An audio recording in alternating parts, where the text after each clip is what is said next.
Good morning, all. Today we are going to see the topic exercise in site surveying and planning under the course site surveying and planning. So, this unit will be covering the all the data that we have seen in those discussions, and we are implementing those ideas in site planning. Before going to that, we will be seeing the small introduction about site planning and the process of site planning. After that, we will be implementing those data into the site as an exercise. First, at site planning. Site planning refers to the organizational stage of landscape design process. It involves the organization of land use zoning as access, circulation, and other factors. This is done by arranging the compositional elements of landform, planting, water, buildings, and pavings in site plans. So basically what you're trying to say is this is the arrangement of elements into the site. Such elements are like landform, planting, water, buildings, and pavings. And it is the organizational of land use systems. So different land use will be implemented and different land uses will be organized properly. And also along with this, we will be doing the planting. Along with the building, we will be doing the paving system and other systems, that is water supply or sewage systems, that will be included in the site. That is refers to the organizational stage of landscape design process. So, site planning generally begins by assessing a potential site for development through site analysis. Information about slope, soils, hydrology, vegetation, parcel ownership, orientation, etc. are assessed and mapped. So, we all know that we have seen all this information like what is slope, how we should access the slope, what is soil, what are the different types of soil and uses of those soils. So we have seen in the last topic what is hydrology, vegetation, what is parcel ownership. So there will be a pocket space in the site that will be owned by some other person, some other owners. So we'll be talking about that in the site planning, and these will be assessed and mapped and will be analyzed by determining areas that are poor for development, such as floodplain or steep slopes, and better for development. The planner or architect can assess optimal location and design a structure that works within the space. So after this everything is analyzed, so according to the floodplain or the slope of the site, the architect or planner will decide which in which place each thing should come. So they will be deciding on the land use systems and where the higher part of the building should be there, and they'll be discussing on the orientation. They'll be discussing on the different wind direction. We'll be discussing on the sun direction, and according to that, the architect will be placing the buildings according to these details.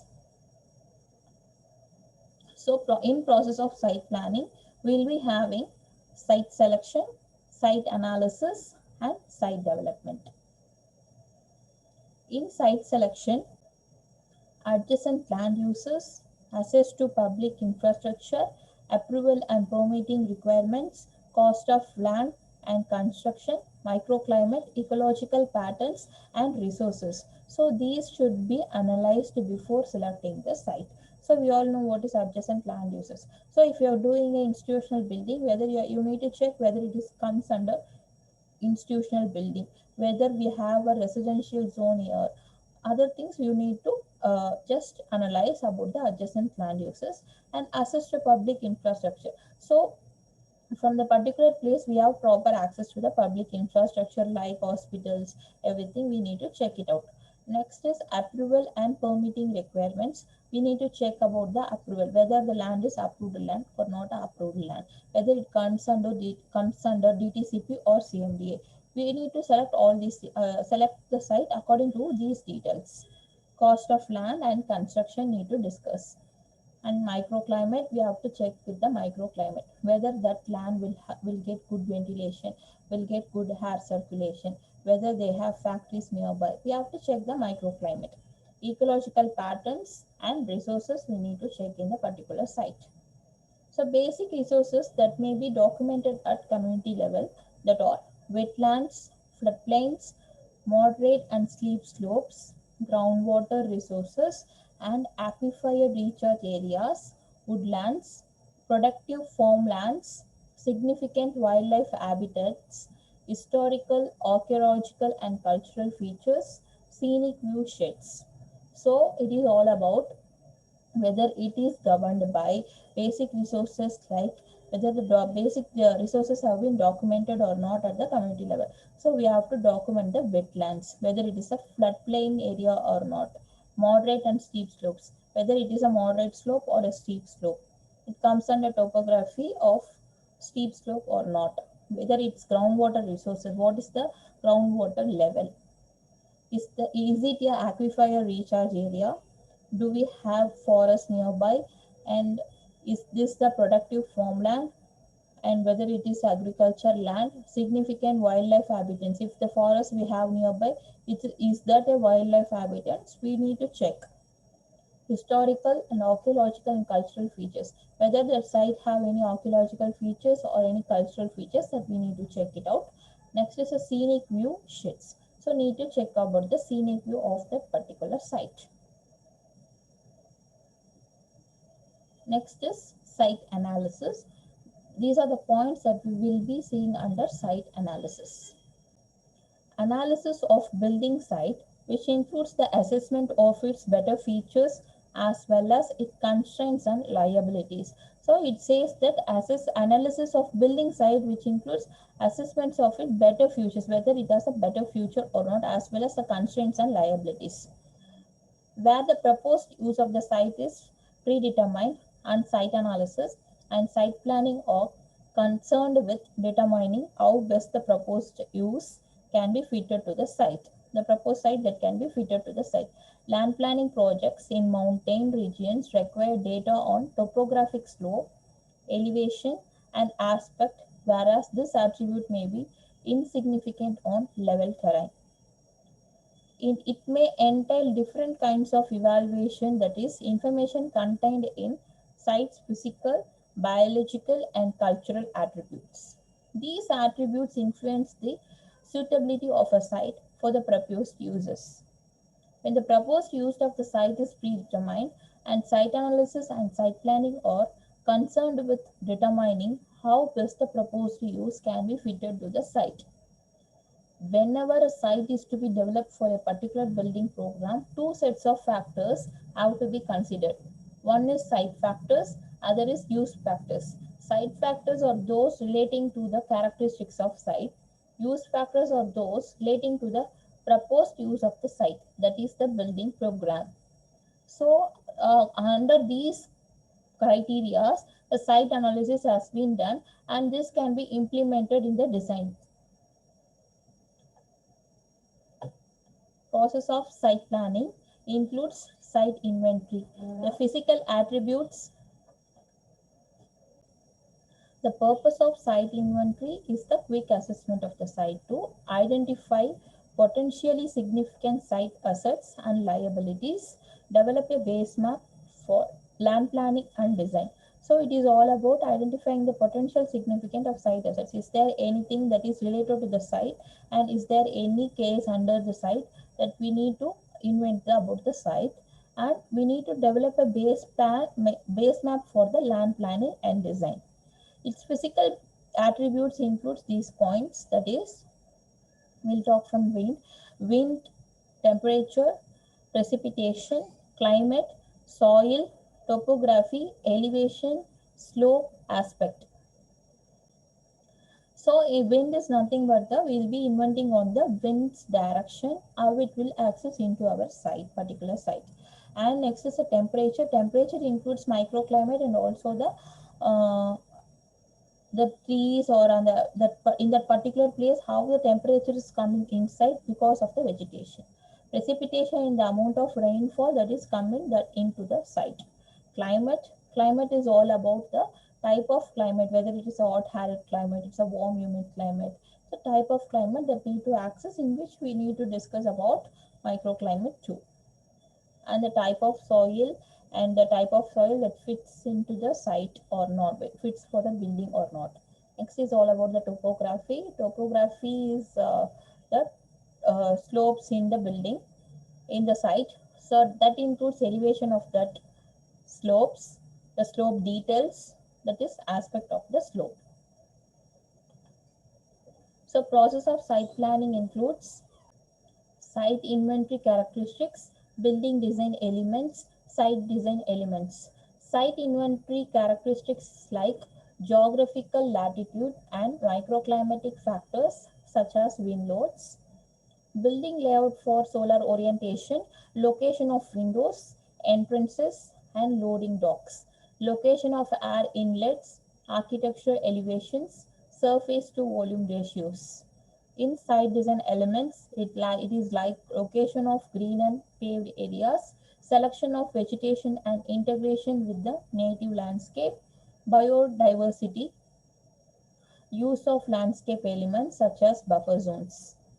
Topography and adjacent landforms includes building proportions, wind loads, architectural elevations, drainage strategies, in which we'll be having the site design elements like gravity-fed sewer lines, land fillings, natural site features for rain or stormwater drainage, location of groundwater detention ponds, solar axis in which we'll be having building position for a day lighting, photovoltaic and solar passive techniques, construction of walls, selection of building materials and finishes, in which we'll be having location of energy efficient features such as solar pans, placement of selective species of trees such as deciduous trees in the south side.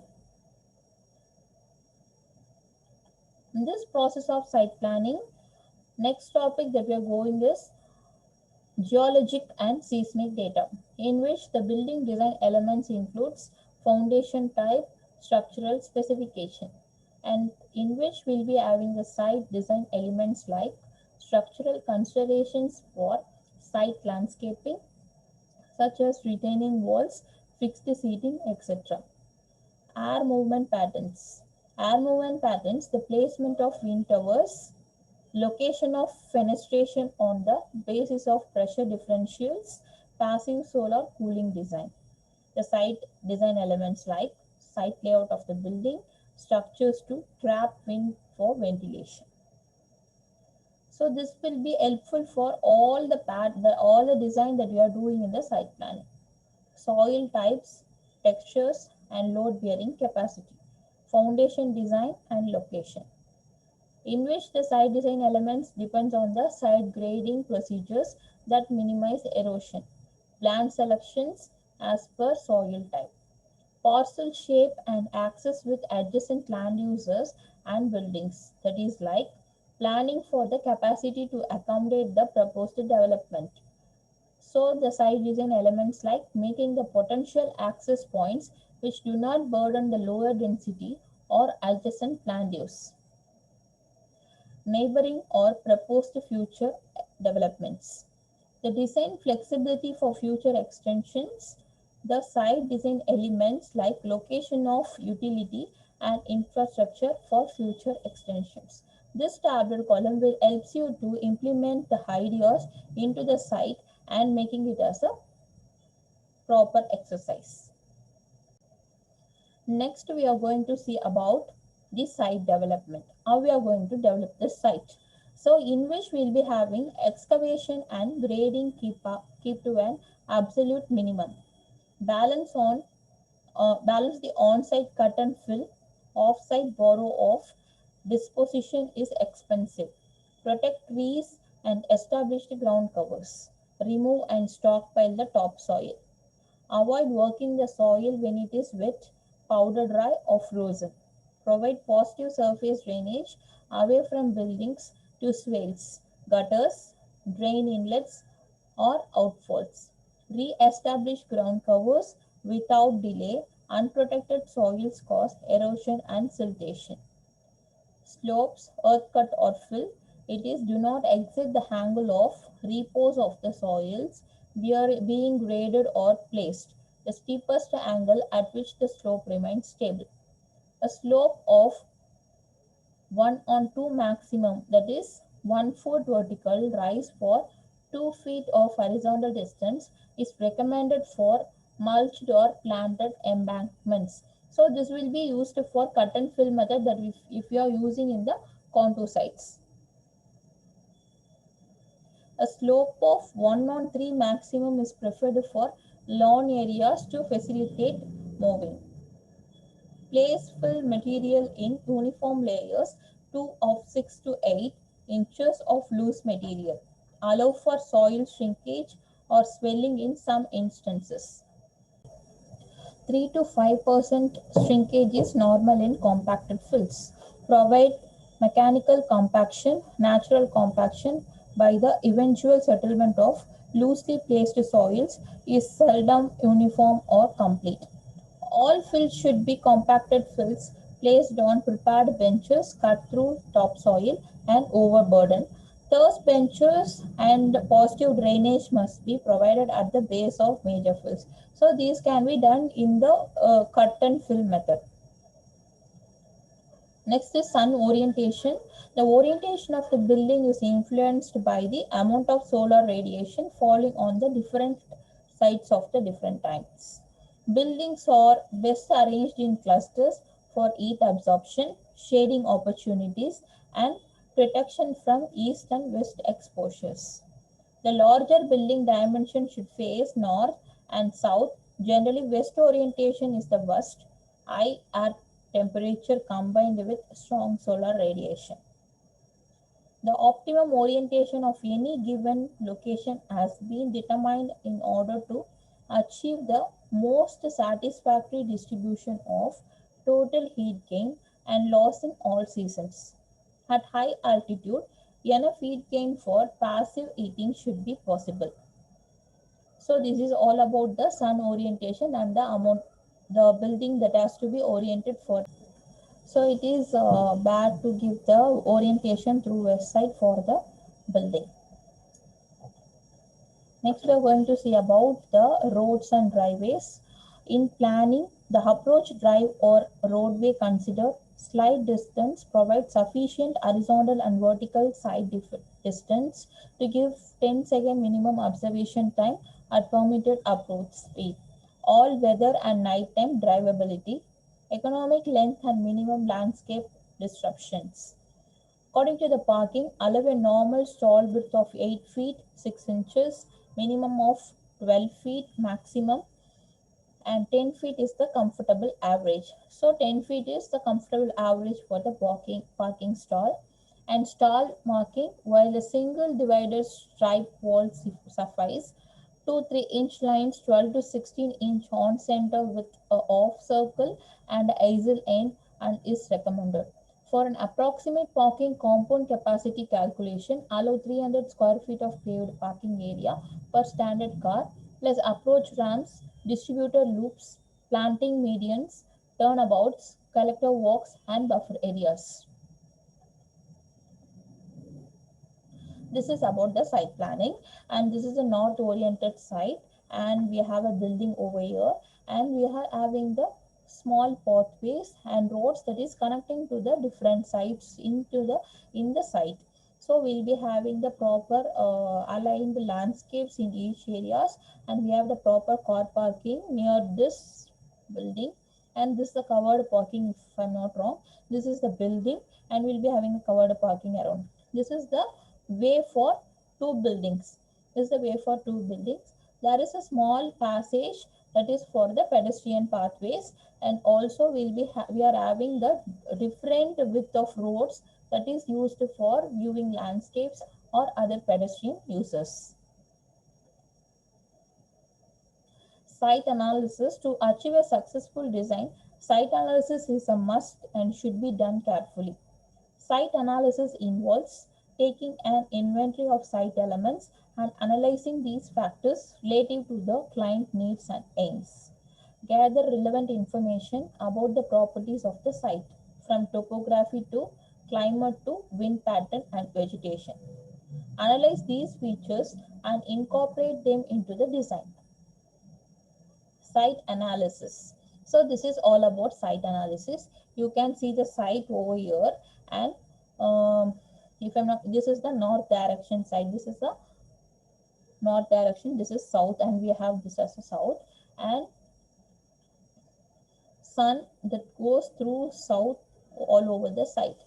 So this is the sun path, and noise is coming all over here, and this is the predominant wind direction, and different assessment has been done, and there is landscapes, existing trees have been marked, existing buildings and water bodies have been marked, and impact of these everything will be marked over here.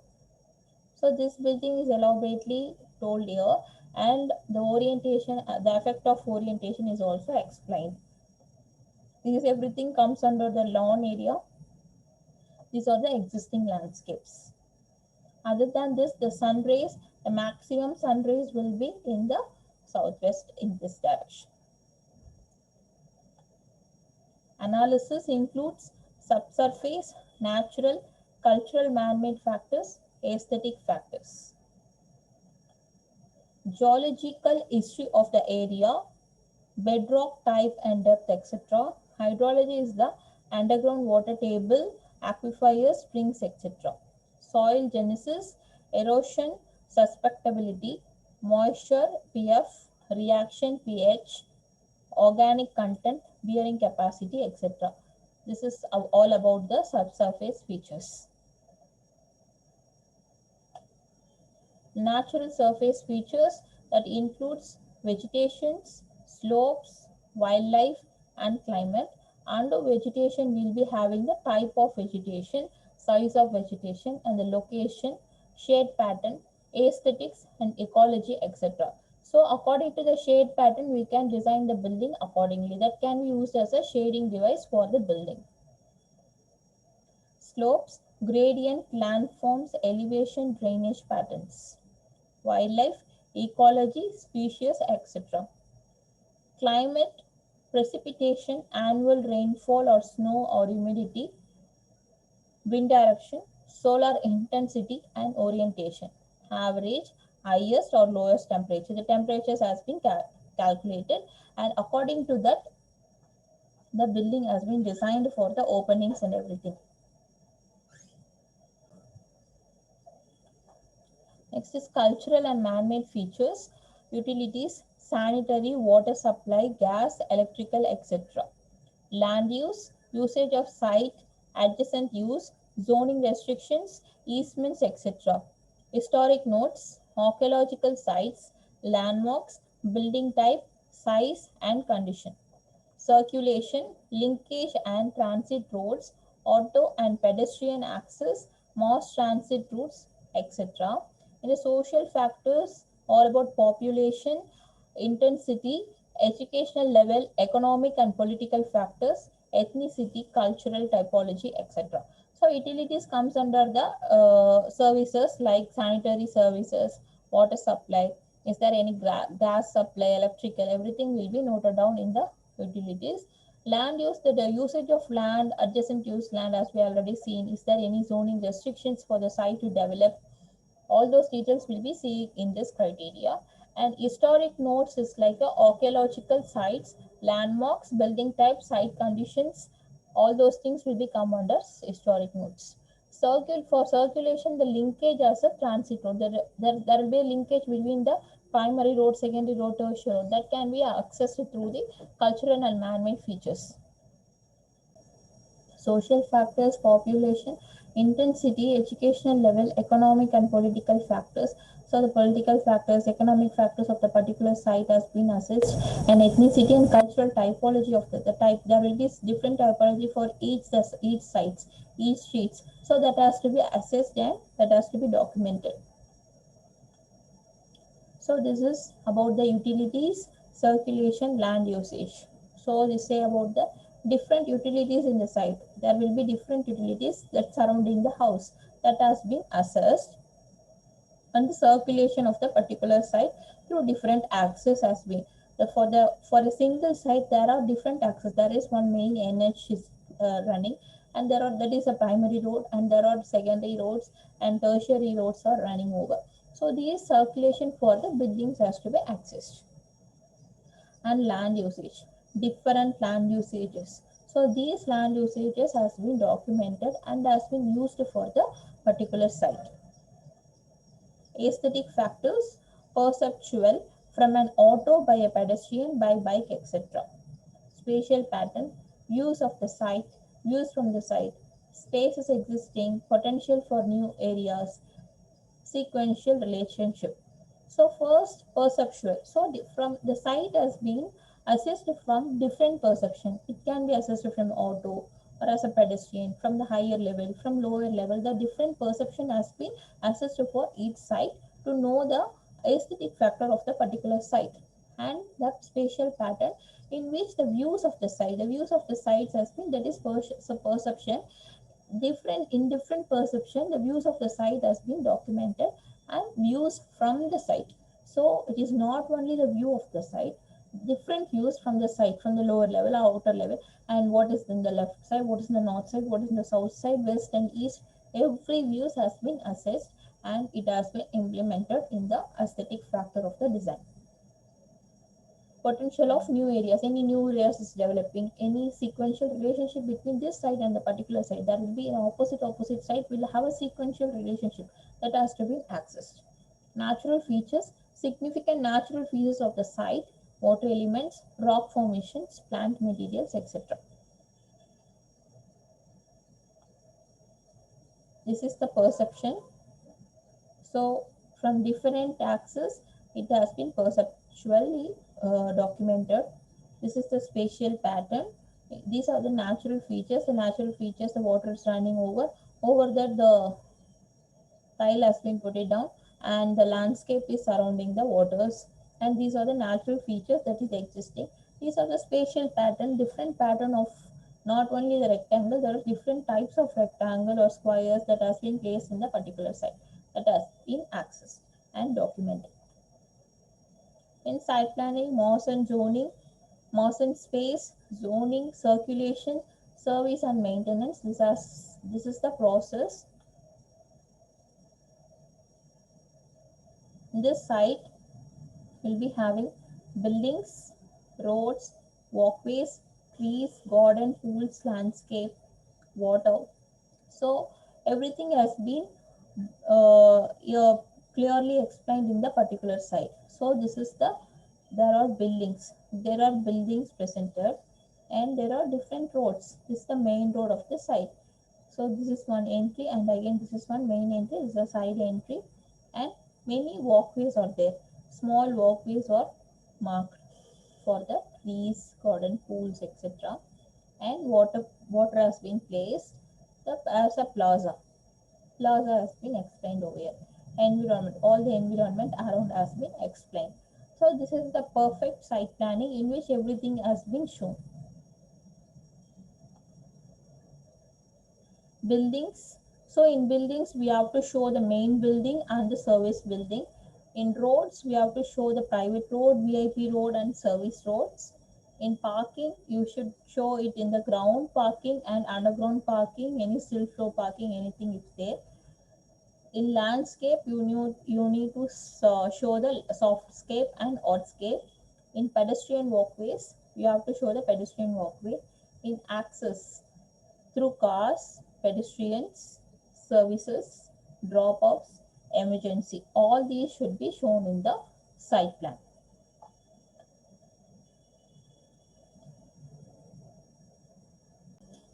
Building is the key element of the landscape. All elements are directly or indirectly connected to the building. Pathways are connected to the building to serve its purpose. Main building is the key of the whole planning. It's the place that being landscaping is done for. Thus, the main building is to be planned at first position in site process of planning. Generally, in the site, we have to plan the entry exits. Along with that, we need to select the building in the site's location. Since only according to the building's orientation or its location, we will be planning the other criteria that is needed for the site planning. This is the main building. The main building is shown. These are the water bodies and landscape elements that is surrounded, and there is access through the landscape elements and the water bodies to the main building. It has been planned according to that, so that here the main building is placed first. The other criteria like pathways and pedestrian ways and the water bodies, landscape, vegetation, everything planned according to the main building. So this is the covered, there will be a covered pathways also placed. Next is roads. In roads are the connectivity part of the site planning. Roads connect and form a grid for movement of people. It includes private roads, VIP roads, service roads, and private roads are the main road that connect the building to the outer world. These are the entrances of the building. VIP roads are commonly seen in the institutional or public areas where there are X or security private roads, securely private roads, or the main road that connect the building to the outer world. These are the entrances of the building. The reasons are to separate them from the local public. Service roads are usually located at the back of the building to be used for services. For example, in a hotel, back service area is used for moving in pantry items. Pedestrian walkways are the connective grids of the building that allows pedestrians to walk around the building or to the building. Landscaping these walkways is very important part of the site planning because these are the places of physical movements of the people. Design of a walkway.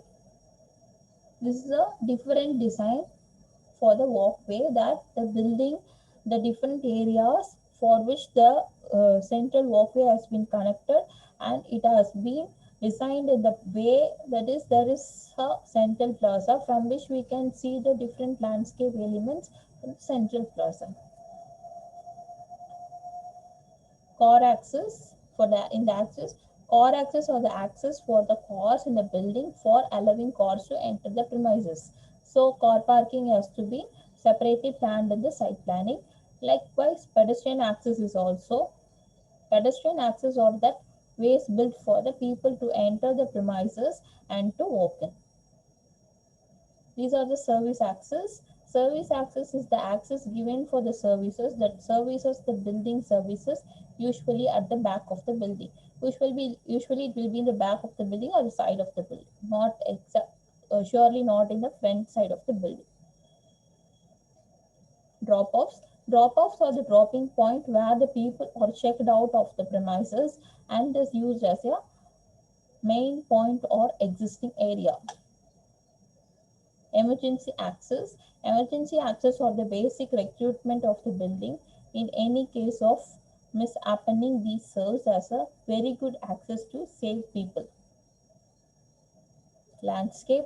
Landscape architecture is the design of outdoor public areas, landmarks, and structures to achieve environmental, social, behavioral, or aesthetic outcomes. It involves the systematic investigation of existing social, ecological, and geological conditions and process in the landscape and the design of interventions that will produce the desired outcome. So, in this architectural landscape architecture, we will be implementing two types of scapes, that is oddscapes and softscapes. So what is oddscapes? All the odd elements that is existing in the landscape is called oddscapes, and all the soft elements that are existing in the landscape is called softscape. Oddscape is the practice of landscaping, refers to the paved areas like streets and sidewalks, large business complexes and housing, and other industrial areas where the upper soil profile is no longer exposed to the actual surface of the earth. The term is especially used in heavily urbanized or suburban areas with a little bare soil. So these are the example for odd landscape. There's a fountain, this comes under odd landscape, and there's the steps that is used in the stone, that is also an odd landscape, or sorry, oddscapes. And this is the pavements, and there is a sitting spaces that is made of different types of stones, that is also oddscapes. And these are the pavement that also comes under oddscapes. Softscape refers to the element of a landscape that comprise live horticultural elements. Softscaping can include flowers, plants, shrubs, trees, flowers, flower beds, etc. The purpose of softscape is to lend character of the landscaping, create an aura, ambience, and reflect the sensibilities of the inhabitants. The term Softscape stands in contrast to Ordscape, which represents the inanimate objects of the landscape, such as pavers, stones, rocks, etc. So, softscapes generally, what does it mean is the lawns with the soft features like lawns, flowering plants, trees. These everything comes under softscapes. So, these are the examples for softscapes. Water comes under softscapes, and plants, shrubs, and other elements that surrounded by the hardscapes are called softscapes. The purpose of these to learn and practice a logical method of fitting design programs and site harmoniously, to understand the interaction of following factors in design process, which includes natural factors, that is landscaping, socio-economic forces, that is planning, and technological functions, that is architecture and engineering, to understand the site development process by observing natural and human factors affecting the form and appearance of the environment, to collect information and data concerning planning or design issues, to classify and analyze the data, to make recommendations for issues at hand, to draw up guidelines for planning, architecture, and landscape discipline. Along with this, we'll be calculating the areas and the site analysis and other factors that has been needed for the site orientation of the building. So other than that, we'll be closing this chapter, and we'll be seeing the next topic in the next video. Thank you.